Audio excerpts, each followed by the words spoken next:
അധികം ആർഭാടമൊന്നും ഇല്ലാണ്ട് വളരെ സിമ്പിളായിട്ട് നമുക്ക് വീട്ടിലുണ്ടാക്കാൻ പറ്റിയൊരു അടിപൊളി കറി കേട്ടോ. വെറും ചക്കക്കുരും കുമ്പളങ്ങയും ഉണ്ടെങ്കിൽ അടിപൊളിയായിട്ട് നമുക്ക് ഉണ്ടാക്കാം, അത് സിമ്പിളായിട്ട്. അപ്പോൾ ഇപ്പം തന്നെ നമ്മളിന്ന് ഫോളോ ചെയ്ത് വെച്ചോട്ടോ. അപ്പോൾ ഇതിൻ്റെ അരവാണ് കേട്ടോ മെയിൻ.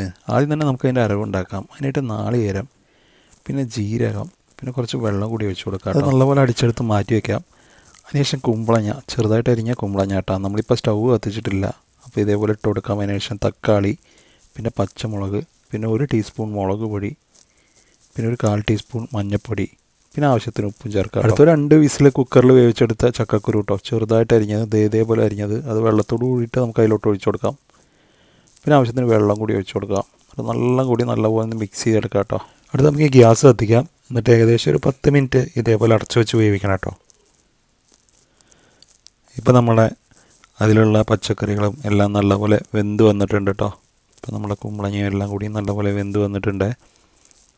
അടുത്ത് നമ്മൾ നേരത്തെ ആദ്യം അടിച്ചു വെച്ചിരുന്ന അരവ് ഇതിലോട്ട് ചേർത്ത് കൊടുക്കാം. കുറച്ച് വെള്ളം കൂടി ഒഴിച്ചു കൊടുക്കാം കേട്ടോ. വെള്ളം നിങ്ങളുടെ ആവശ്യം പോലെ ഒഴിച്ചു കൊടുക്കുക.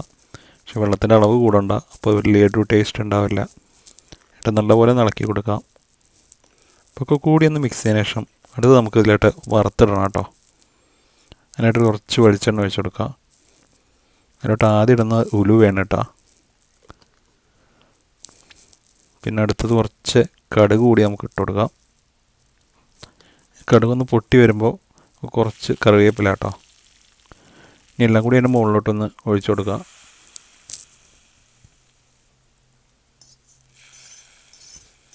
അങ്ങനെ നമ്മുടെ അടിപൊളി ഒരു കറി റെഡി ആയിട്ടുണ്ട് കേട്ടോ. ഇത് ചോറിൻ്റെ പഞ്ഞായ ടേസ്റ്റാണ് കേട്ടോ.